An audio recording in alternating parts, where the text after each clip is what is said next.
we voted to keep all of the LPT. Okay, traffic people, we go back to traffic, and the first item is the Strand Road cycleway. Brendan and Claire. Okay, thanks, Chair, and thanks, members. So I'll just ask Claire if I could to give you an update on where we are with the project.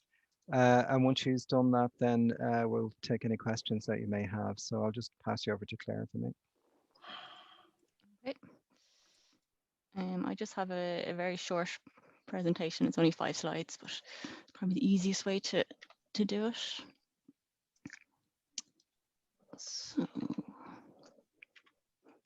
okay, so the Beach Road consultation. Now, we sent that report out on Friday, but just to quickly summarize it. So we got 3,712 submissions for that.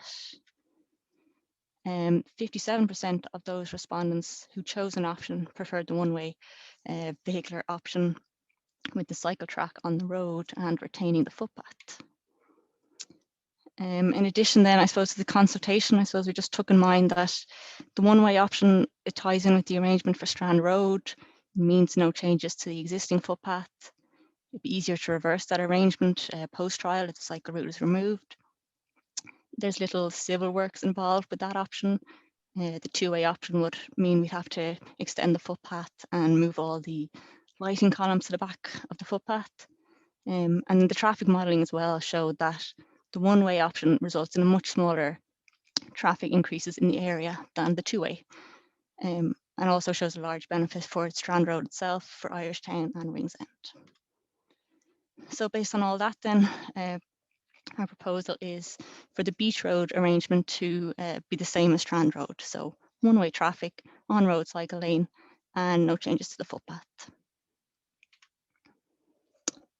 The trial itself then, so advance works then for Strand Road are going to start next Monday on the 15th. So that's upgrading the pedestrian crossings, it's some changes to the roundabouts, and preliminary works at Marion Gates. Now, for these works, there's no changes to traffic. It'll be very localised traffic management. The trial itself, then, the installation of that would start on Monday, the 1st of March. So from that date, from the 1st of March, then, it'll just be southbound vehicular traffic only on Strand Road and Beach Road. There will be no right or left turn from the Marion Road to Strand Road. The existing vans that are on Marion Road will stay. And the only kind of two-way movement will be a short section between Marion Gates and St. Albans Park. And that's just to facilitate local traffic until we can put in the new right turn at Marion Gates. So we'll have a full traffic management will be in place then from the 1st of March on Strand Road and in the area. The access to the car parks and the promenade will be maintained at all times. The 5-axle ban for HGVs in the Sandymount area will be extended to 24 hours from the 1st of March. There will be a 30 kph speed limit on Strand Road for the duration of these works. We expect the installation of the cycle route from St. Albans to Seanmore Road to take about 2 to 3 weeks. Once we've done that section and we've done the works at Marion Gates, put in the new right turn, we'll come back to do that last section then. We expect then that the cycle route will be available by the end of March. This is just an update on something that was requested to put in a air monitor in Sandymount. So that is now in there, it's now live. Yeah, you can see it on our webpage, Dublin City Air and Noise, and that's available then for anybody to look at. Finally then, I suppose we wanted to make sure that we told yourselves first, and then later on there will be a press release going out with this information. There will also be a leaflet drop taking place, so covering this area. So Sandymount itself, Irish Town, Ringsend, Ballsbridge. There's about 8,000 leaflets being dropped. The leaflet is also available online. The advanced signage will start being put in place this week. The community forum meetings will continue, and we've won this Friday. And we've continuously post updates, including traffic management plans and any other updates on the Strand Trial webpage. That's it. Okay, thanks, Claire. Anybody want to make any comments? Myself, Councillor, I had my name again. Mannix Flynn. Yeah, thank you very much, Chairman. Thank you very much, Brendan, and thank you very much, Claire, for the presentation. I see that you are now quite prepared to go out here and do this, despite the huge opposition locally, you know, and I just think that that's just pretty reckless. Anyway, could I ask, have you had a sight, or have you seen, or is there in train an audit on the safety aspects of Irish Rail at the Marion Gates crossings, and how all of that's going to be reimagined, and has that audit taken place? Do you have that at the moment, considering that you are pushing forward with these particular dates? The other thing then is, as opposed to, is the possibility of a judicial review, and in the event of a judicial review being successful and a hearing being given, what do you propose to do in relation to that? Thank you. Thank you, Councillor Paddy McCartan. Paddy? Yes, Chair, and a similar question on the issue of at the Marion Gates. What sort of consultation has there been with Strand Road, Éireann? Have they had an input into it? Because obviously this is going to be a major pinch point where traffic coming from Strand Road wishing to turn right towards Balls Bridge, that the issue of tailbacks with traffic now not just filtering left towards Black Rock, but there will be, was there any calculation of to the perceived volume of traffic that might be taking that right-hand turn? Thank you. Councillor Gagan? Thanks very much, and thanks for the report. First question, maybe it's not to yourselves, it might be to the area office. Did we receive a reply to our letter from the area office that was sent to the Minister following on our last motion, or a reply to the NTA? You might just update us on that. The second question is on the 24-hour axle ban. How would that be different in terms of enforcement to the current axle ban that's currently in place in Sandymount Strand, but yet still results in 5-axle trucks going up and down the road? Is there anything materially different that will take place in respect of this ban versus the one that's currently in place for the village? Yeah, they're my two questions. Thanks. Thanks, James. Claire O'Connor?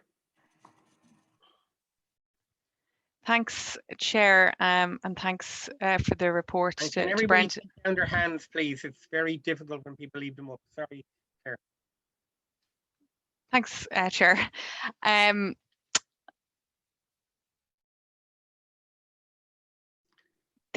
Thanks to Claire and to Brendan. I think the most salient feature of the report we've received today is to learn that there will be a press release after this meeting. So we're being told first, and then there'll be a press release afterwards. How this process started was that we were told after the press release. I think that's probably the only significant change that has happened to this project since it was first mooted in the Irish Times, which I think is very disappointing. In respect to the Beach Road consultation process, I don't want to sound like I'm wasting people's time again, but I do have fundamental issues with the consultation process. Normally, in a consultation process involving qualitative methodologies, you would see how data analysis would be pursued. You'd see commentary around potential issues with how the data was being analysed and how they were overcome. You'd certainly get a narrative around the way in which the process was understood and was analysed. In the absence of that, it's very hard to take anything from that Beach Road consultation process. But this narrative of those in favour, of those against, just isn't realistic in consultation processes.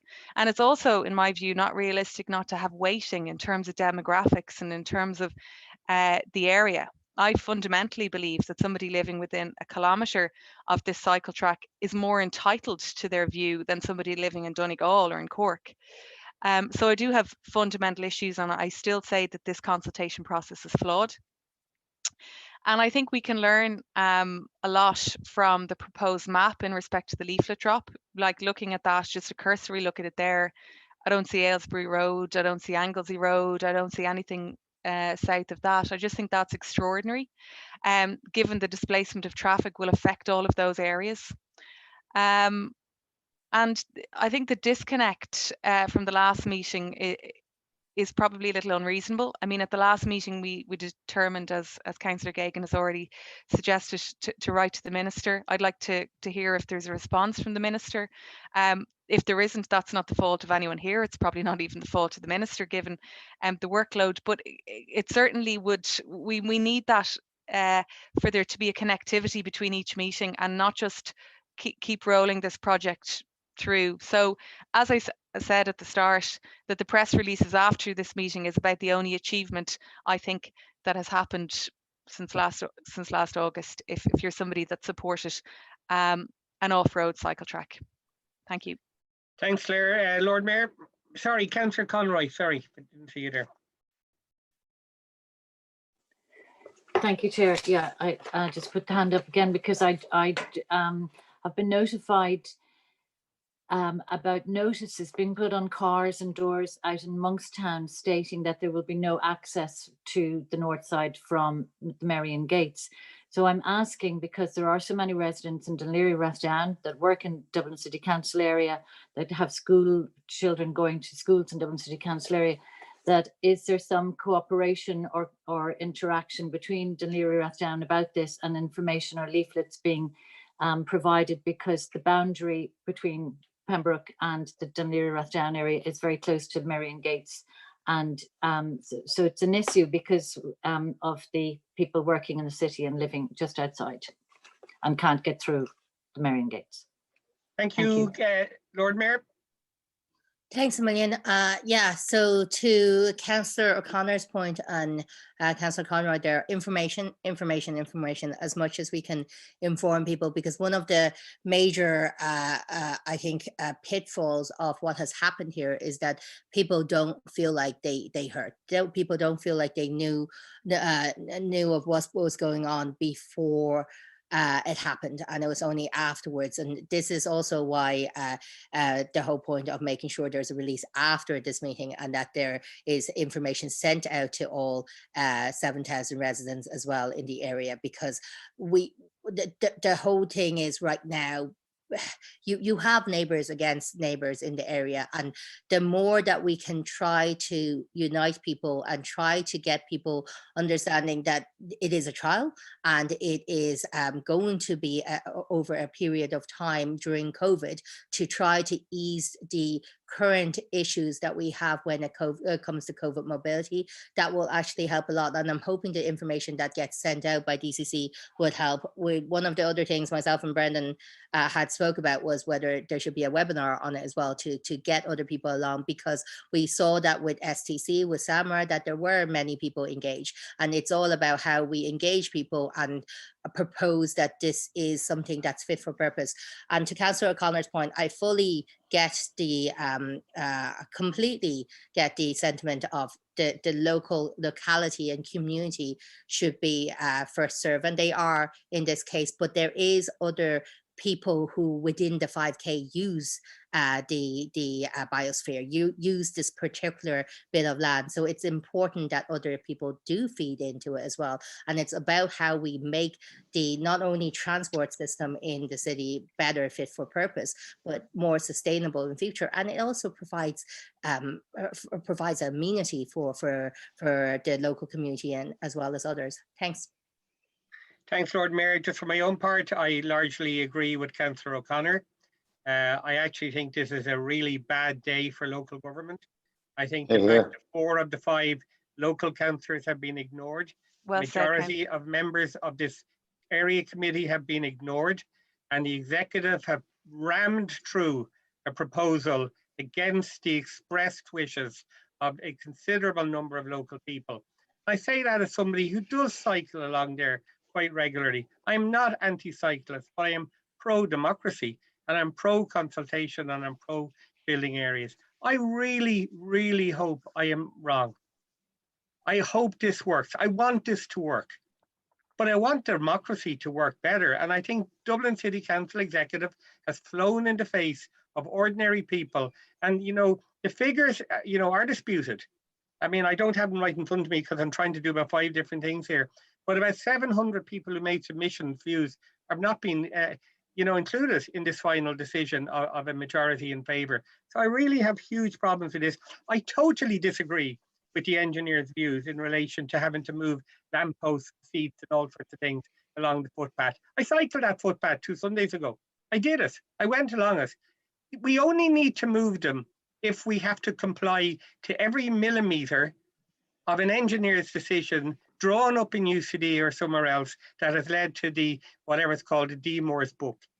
Geez, I wish Dublin City Council was so perfect about everything else. We would be a great day. So look, it's going to happen. You're going to ram it through. My own guess is that there will be a court action. And I have to say, because I'm a Democrat and because I believe in local government, I will support a court action. Because I believe one of the things we desperately need in Ireland is real local government reform. And this flies in the face of us. So I think it's a bad day for local government. And I think it's a bad day for the area. And I say I didn't hope I'm wrong. So I don't know if there's any questions per se. There might have been 1 or 2 questions, Brendan or Claire, that you want to answer. Sure, I'll come back. There was indeed, Chair, just a couple of questions. So yes, Irish Rail are conducting their own safety audit. We've been in discussion with Irish Rail for the last, I think it's 4 months at this stage regarding their changes. So that's a process that they're engaged with. Judicial review, look. Can we see that? Sorry, by May, can we see that audit report? Because no one's had any sight of the safety audit in terms of... I haven't seen it. Well, how can you proceed then to actually initiate this process if you haven't got the documentation that makes it actually safe? I don't understand that. With all due respect, Brendan. Oh, okay, if I can continue. I want to move on to the next item. Okay. If I can continue, that's an Irish Rail process, right? It is the same as we do not get sight of Irish Rail processes. At the time it's concluded, Irish Rail, I'm sure, can be approached to make it available. But if Irish Rail have particular concerns about this, they will be letting us know. But for the time being, I have not seen it, so I can't make it available. Judicial review, look, if there's a judicial review, if somebody takes a judicial review, we'll be guided by our law department, as we always are. So that's all I can say about that. Regarding Councillor McCartan's point, yes, there is a calculation for the right turn, and I think we've either put it up on our website or we're about to do. I'm not sure, Claire can elaborate, but there is a calculation for that right turn and what it means. I don't know about the reply from the minister or whatever. I'll let the area office come back on that one. The 24-hour axle ban, it is the same ban in terms of that it's enforced by An Garda Síochána, and again we'll be asking the Gardaí to assist with the enforcement of that. The issues about leaflets being distributed in Dún Laoghaire, that's not something we're doing. But in terms of cooperation and interaction between ourselves and Dún Laoghaire, we've weekly meetings with Dún Laoghaire Ratdown regarding this particular project. So yes, they're well, they know very well what the project's about. And also, as well as the leaflets, we'll be starting to put up advanced signage, VMSs, etc. on this route. So anybody who's using it at the moment will be well aware of the proposed changes. Just the point about what's alleged that some people have not been included in the process for Beach Road. We have to be clear. The process for Beach Road was we had an option. We came back to people and said, actually, there is another option because we don't actually need to keep it two-way. What are your views? And we'd asked them for a view. Did you want the original design or did you want a change of design?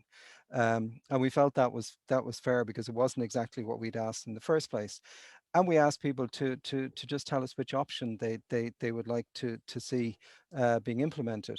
A number of people, for whatever reason, chose not to tick either box, either option, and so there was nothing we can do with that. It's the same as somebody who, in the local elections doesn't select a candidate. You can't proceed. You can't assume that you know what people are thinking about that. So it's not that they've been excluded from the process. Everybody who ticked an option was counted. All that information is available. Unfortunately, and we see this in consultation from time to time. We saw the same thing on College Green, where some people for whether it was inadvertently or for whatever reason, didn't actually select an option. So unfortunately, there's nothing we can do with that. We don't know what way they had intended us to proceed, and for that particular reason, you know, there was nothing we can do about it. So I think that's the that concludes the questions. Just to say, there is a forum meeting this Friday, chaired by the Lord Mayor again, and so we'll be engaging with the residents associations and the various different groups on Friday regarding this. So thank you. Okay, thanks, Brendan. I'm going to move on. Okay, onto normal traffic. Dermot, Okay, just on the letters, James. just to hear from Brian on the letters, the minister's letters. Did we get a reply? Okay, Brian. Yeah, there's no response from the Minister's Office or the NTA as of yet. Okay, I suspect you were expecting that. Okay, can I move on to the tag report? See you in court.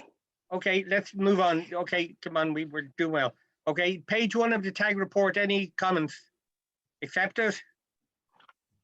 Page 2, anybody got anything? And page 3.